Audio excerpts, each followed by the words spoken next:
There's a joint report from the government of the UK and Germany about transhumanism. Mm-hmm. And as you know, this is one of the agendas of the World Economic Forum. That's not hidden. It's not a conspiracy, transhumanism. And they talk about the RNA vaccines as an entry point, kind of opening that space ethically and otherwise. So that's part of the push for why these particular products it relates to that transhumanism agenda. And explain for anybody who doesn't know, transhumanism, explain it, break it down. So transhumanism is the belief, is the technology suite, I think is the best way to put it, around the idea of both mechanical and biological modification of humans for improved longevity and performance, I think, in general. And could be improved cognition also. So doesn't this strike anyone as maybe territory we shouldn't go into? So that's the fascinating thing about this government report from Germany and the UK. That, like I said, we covered in our Substack. It's readily available. It's in circulation. And they say basically we have to do it because the other guy's doing it.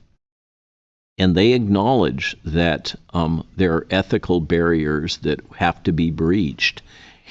And they basically say outright, we don't have any choice. We have to do it because the other guys are doing it. And of course, the other guys, by inference, is the People's Republic of China. And for sure, the PRC has no barriers to doing anything. None. But they're in a total warfare environment. Do I have it right to say we are now messing with things that Mengele and others were trying to mess with? They just didn't have the technology, and they may have been quacks. But we're trying now to do the same thing with technology that may actually make it work. Yeah, so I'm a little, as somebody who's a 30-year veteran of the gene therapy business, I'm a little skeptical about the making it work part. Okay, good. Yeah, good. That's a good news. Good. But mechanical augmentation for sure, we can look forward to that. And we can look forward to the robotic products that have been developed with DARPA. So I don't have a problem if you're talking about prosthetic arms and legs and things like that, or...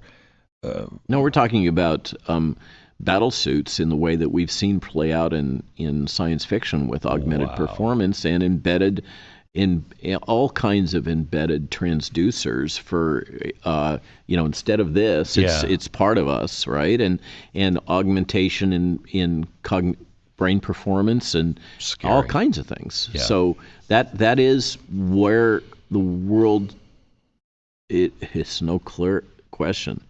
World Economic Forum is all in on this. The lovely thing about the World Economic Forum is they don't hide their stuff. Yeah, I know. They just say it. I know. Right? And then they leave the paper trail that shows they're doing it. Yeah. It's terrifying. But you mentioned the People's Republic, and that seems to be the logic that's being floated right now, is they're already doing it.